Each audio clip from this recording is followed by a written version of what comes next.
Hello and welcome to this partnership between France 24 and YouTube. We're in Avignon for the Cultural Forum, and my guest is Steve Crossan, who's the head of the new Google Institute. Thank you very much for being with us.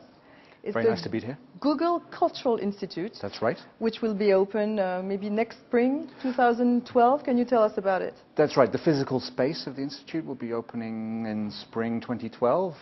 But as a group of engineers who build products and software, we already exist. We've started in April this year, and now there's about 15 of us in our offices in Paris. How many people are going to join?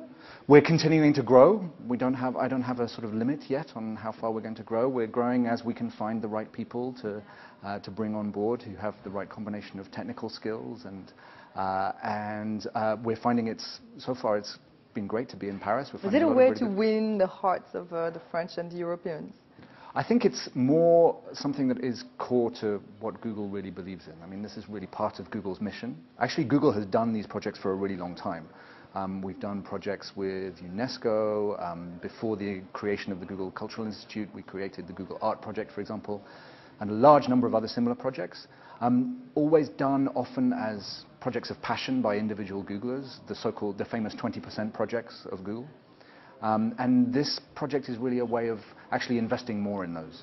So do you have like a specific project you can tell us about? Well, right now we're working on a large project for 2012, which is around the history of the 20th century. So actually we've already done some pilot projects in this space. We did a big project with the Yad Vashem Museum in Tel Aviv around their photo archives, bringing that material online and allowing people to tell stories around that material.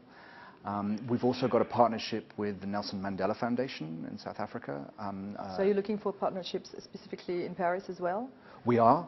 We already have some people that we're talking to, but it's very much a global outlook. So we're looking at partnerships all around the world, and we're looking at various key themes to do with history of the 20th century, and that's really our big project that we're launching hopefully in 2012. What will it look like? Well, I think what we're hoping to do is to give users the ability to explore this material, this very rich archival material, which is often hidden away, actually putting it out there and giving the users a very rich way of exploring that material. But not only the material, also allowing the curators, the historians, the experts to use this platform to tell their own stories. I think that's really what's important here, is this material comes alive when somebody who's passionate about it has the opportunity of telling a story using the material, and that's the platform that we're trying to create, as well as bringing in the user's own voice as well, their own memories, the memories of their family, the memories of the place where they live, the place where they grew up. That's really what we're... One last question about the online libraries. Where are you standing on that project, particularly a particular project in Paris? You're talking about the Google Online Library idea? I'm afraid I'm not overly familiar with that. Okay, so you're not going to work with actually public library? Oh, you're talking about the Google Books project? Yeah. Yes, well, Google Books project has existed for quite some time, of course, and we're continuing to try to do partnerships with libraries in France.